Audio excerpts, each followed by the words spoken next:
নমস্কাৰ সকলোকে। আজি টাউনলৈ যাওঁতে এনেকৈ টচৰ সূতাৰ কাৰণে গাড়ীৰ কাৰণে ৰখি আছিলোঁ। ৰখি থকাৰ কাৰণে আমনি লাগিলে, তাকে ভাবিলোঁ ওচৰতে মিছলৰ দোকানখন আছিলে, তাৰ পৰা আমি এনেকৈ এয়া চেনা লৈ ল'লোঁ। লৈ পিনি ৰখি আছোঁ।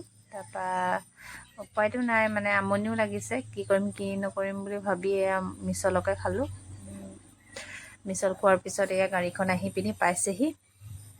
ময়ো মোৰ টচৰ সূতাখিনি ৰিচিভ কৰি ল'লোঁ।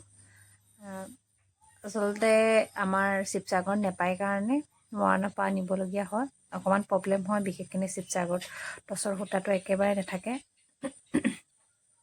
সেইটো কাৰণে মৰাণৰ পৰাই প্ৰায় আনো সূতাখিনি, আৰু ৰখি থাকিবলগীয়া নিচিনা হয়। তাৰ পৰা সূতাখিনি লোৱাৰ পিছত লৰালৰিকৈ আহি ঘৰ পালোহি। ঘৰ পাই এয়া ভিডিঅ' এটা কৰি থ'লোঁ, সূতাখিনি চেক কৰিলোঁ কেনেকুৱা আহিছে, কি কথা কি বতৰা। ইমান বেয়া অহা নাই বাৰু, ঠিকেই আহিছে। সূতাবিলাক চোৱাৰ পিছত আকৌ বাইদেউহঁতে কাপোৰ বনাই আছিলে, তেওঁলোকৰ কাৰণে লৰালৰিকৈ চাহ বনালোঁ। চাহ তাহ দি মেলি এয়া টাউনৰ পৰা মিঠাইও আনিছিলোঁ, পিঠাও বনাই থোৱা আছিলে, আকৌ চাহ দিলোঁ তেওঁলোকক। আমাৰ আকৌ চাহ খোৱাৰ লগে লগে এয়া থাকেই নহয়, এগৰাকী লগত আহে, তাঁত বোৱা এগৰাকীৰ লগত এজনী বগাজনী আহে। তাৰ পৰা এয়াতো আমাৰ জেকি হয়, এটা উৎপাত।